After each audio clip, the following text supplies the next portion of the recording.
ರಾಜ್ಕುಮಾರ್ ಅವ್ರಿಗೆ ಅಲ್ಲದೆ ಮೊಟ್ಟ ಮೊದಲ ಬಾರಿಗೆ ಬೇರೊಬ್ಬ ಲೀಡ್ ರೋಲಲ್ಲಿ ನಟನನ್ನ ಹಾಕೊಂಡು ದೊರೈ ಭಗವಾನ್ ಅವರು ಮಾಡಿದಂಥ ಸಿನಿಮಾ ಬಯಲುದಾರಿ. ಅದು ನಿಮ್ಮನ್ನು ಹಾಕೊಂಡು ಮಾಡಿದಂಥ ಸಿನಿಮಾ, ಕಮರ್ಷಿಯಲಿ ದೊಡ್ಡ ಹಿಟ್ ಆದಂಥ ಒಂದು ಸಿನಿಮಾ.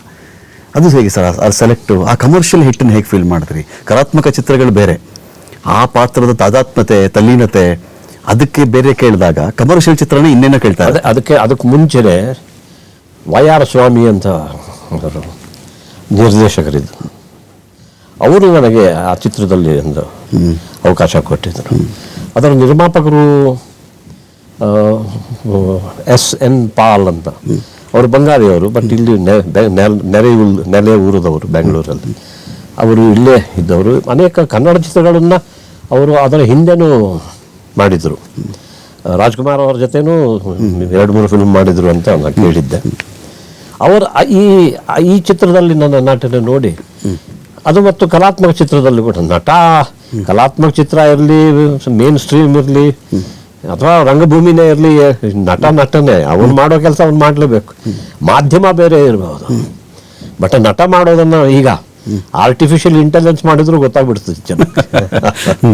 ಸೊ ನಟ ಮಾಡೋದನ್ನು ಮಾಡಲೇಬೇಕಲ್ಲ, ಅದನ್ನು ಗಮನಿಸಿ ಅವಕಾಶಗಳು ಸಿಗ್ತಾ ಹೋದು.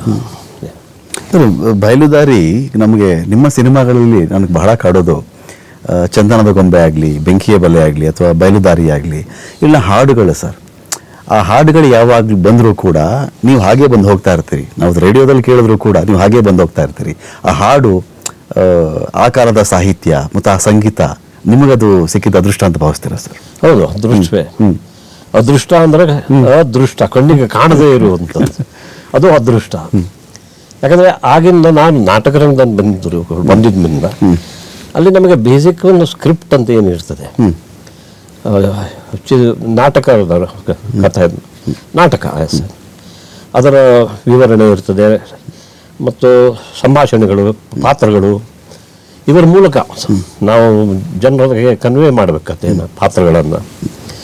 ಅದೇ ರೀತಿ ಸಿನಿಮಾದಲ್ಲೂ ಕೂಡ ಈ ಕಲಾತ್ಮಕ ಚಿತ್ರಗಳಲ್ಲೂ script is the most important ಅನ್ನೋದನ್ನು ನಾನು ಗಮನಿಸಿದ್ದೆ. ಅದೇ ಪಾಠವನ್ನು ಇವರು ಮೇನ್ ಸ್ಟ್ರೀಮ್ ಸಿನಿಮಾದಲ್ಲೂ ಕೂಡ, ಕಮರ್ಷಿಯಲ್ ಸಿನಿಮಾದಲ್ಲೂ ಕೂಡ ಅದನ್ನು ಮಾಡ್ತಾ ಇದ್ದಾರೆ ಅನ್ನೋದನ್ನು ಗಮನಿಸಿದೆ. ಅದರಲ್ಲಿ ಇಲ್ಲಿ ಸಾಹಿತ್ಯ ಕ್ಷೇತ್ರದಲ್ಲಿ ಬರೆಯುವ ಬರಹಗಾರ ಉದಯ್ ಶಂಕರ್ ಅವರು, ಆಮೇಲೆ ಕವಿಗಳು, ಆಮೇಲೆ ಆವಾಗ R.M. ಜಯಗೋಪಾಲ್ ಅವರಿದ್ದರು, ಇತರ ಅನೇಕರು ಬರಹಗಾರರು ಇದ್ದರು. ಅವರು ಸ್ಕ್ರಿಪ್ಟ್ಗೆ, ಆಮೇಲೆ ಸಾಹಿತ್ಯ ಒಂದು, ಸಂಭಾಷಣೆ, ಇನ್ನೊಂದು ಕಡೆ ಕಾವ್ಯ, ಹಾಡುಗಳು, ಆಮೇಲೆ ಅವುಗಳಿಗೆ ಕೂತ್ಕೊಂಡವರೆಲ್ಲ ಅದರ ಮೇಲೆ ಸ್ಕ್ರಿಪ್ಟ್ ಮೇಲೆ ವರ್ಕ್ ಮಾಡಿ ನಂತರ ಸಂಗೀತ ಸಂಯೋಜನೆ ಮಾಡೋರು ಕೂತ್ಕೊಂಡು, ಮ್ಯೂಸಿಕ್ ಡೈರೆಕ್ಟರ್ ಜೊತೆ ಕೂತ್ಕೊಂಡು ಅವರೆಲ್ಲರೂ ಟ್ರಯಲ್ ಆ್ಯಂಡ್ ಎರರ್ ಮೆಥಡಲ್ಲಿ ಒಂದೊಂದು ವಾರ ಕೂತ್ಕೊಂಡು 4, 6, 8 ಹಾಡುಗಳನ್ನು ಹೆಂಗೆ ಎಲ್ಲೆಲ್ಲಿ ಕೂರಿಸೋದು, ಆಮೇಲೆ ಅದಕ್ಕೆ ಸಾಹಿತ್ಯ ಬರಿಬೇಕು, ಆ ಕವಿ ಅದನ್ನು ಕಲ್ಪಿಸಿ ಬರಿಬೇಕು ಸರ್. ಎಲ್ಲಿರುವೆ ಅಷ್ಟೊಂದು ಕೆಲಸ ಮಾಡಿ ರಾಗ ಸಂಯೋಜನೆ, ಹಾಡುಗಳೆಲ್ಲ ಮಾಡಿ ಬರ್ತಿದ್ದರು. ಇದು ಹಿನ್ನೆಲೆ ಸರ್. ಎಲ್ಲಿರುವೆ ಮನವ ಕಾಡುವ ರೂಪಸಿಯೇ ಅದೊಂದು ಆಕ್ಸಿಡೆಂಟಲ್ ಸಾಂಗ್ ಅಂತ ಹೇಳ್ತಾರೆ. ಮೊದಲು ಪ್ಲಾನ್ ಇರಲಿಲ್ಲ, ಆನಂತರ ಅದು ಹೆಲಿಕಾಪ್ಟರ್ನ ಶೂಟ್ ಮಾಡಬೇಕು ಅಂತ ಒಂದು ಪ್ಲಾನ್ ಆಯಿತು ಅಂತಾರೆ. ನಿಜನಾ ಸರ್ ಅದು? ನನಗೆ ಅದು ಓಕೆ, ಯಾಕಂದ್ರೆ ನಾನು ತೀರಾ ಹೊಸಬ ಆಗ. ಓಕೆ, ನನಗೆ ವೈ.ಆರ್. ಸ್ವಾಮಿ ಅವರ ದೇವರ ಕಣ್ಣು ಚಿತ್ರದಲ್ಲಿ ಒಂದು ಹಾಡು ಕೊಟ್ಟಿದ್ದರು. ಅದು ಕೂಡ S.P. ಬಾಲಸುಬ್ರಹ್ಮಣ್ಯ ಅವರು ಹಾಡಿದ್ರು.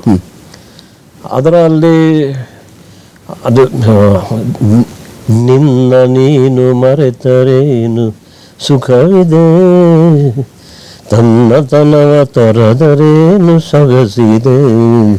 ಈ ಹಾಡು ಆಗಲೇ ಹಿಟ್ಟಾಗಿಬಿಟ್ಟಿತ್ತು. ಹಾಗಾಗಿ ಇದು 2ನೇ ಫಿಲ್ಮ್ ಇದು ಮೇನ್ ಸ್ಟ್ರೀಮಲ್ಲಿ.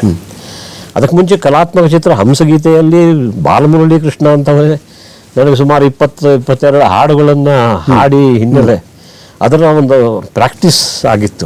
ಅದು ಶಾಸ್ತ್ರೀಯ ಕರ್ನಾಟಕ ಮ್ಯೂಸಿಕ್. ಅದು ಅಂದರೆ ಹಾಡುಗಾರಿಕೆಗೆ ಟ್ರೈನಿಂಗ್ ಆಗಿತ್ತು, G.V. ಅಯ್ಯರ್ ಅವರು ಕೊಟ್ಟಿದ್ದರು. ಸೊ ಇಲ್ಲಿ ಸುಲಭವಾಗಿ ಹೊಂದಿಕೊಂಡೆ. ಅದರಲ್ಲೂ ಈ ಹಿಟ್ಟು ಹಿನ್ನೆಲೆಯಲ್ಲಿ S.P. ದೇವರ ಕಣ್ಣು ಇದು S.P. ಅವರೇ ಹಾಡಿದ್ದ ಹಾಡು. ಮತ್ತು ಅಲ್ಲಿ ಬಹುಶಃ T.G. ಲಿಂಗಪ್ಪನವರು ಸಂಗೀತ ಕೊಟ್ಟಿದ್ದರು ವೈ.ಆರ್. ಸ್ವಾಮಿ ದೇವರ ಕಣ್ಣುಗೆ. ಇಲ್ಲಿ ರಾಜನ್ ನಾಗೇಂದ್ರ ಅವರು. ಸೊ ಅವ್ರ ಜೊತೆ ಎಲ್ಲ ಪರಿಚಯ ಆಗಿ ಎಲ್ಲ ಆಗಿದ್ದು.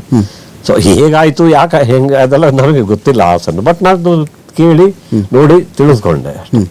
ಬಟ್ ಈ ಚಿತ್ರದ ಹಾಡು ಕೂಡ ಅದು ಆವಾಗ ಇನ್ನೊಂದು ಮಾಡಿಸಿದ್ರು, ಒಳ್ಳೆ ಸಾಂಗ್ ಇದೆ ಅಂತ ಅವರಿಗೆ ಅನಿಸಿದ್ರೆ ಚಿತ್ರ ಬಿಡುಗಡೆ ಆಗೋಕೆ ಮುಂಚೆನೇ ಅದನ್ನು ರಿಲೀಸ್ ಮಾಡೋರು.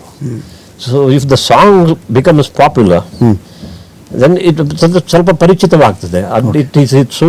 It makes publicity, it creates publicity for the film ಅನ್ನೋದು ಒಂದು ಭಾವನೆಯಿಂದ ಆ ರೀತಿ ಮಾಡ್ತಿದ್ರು.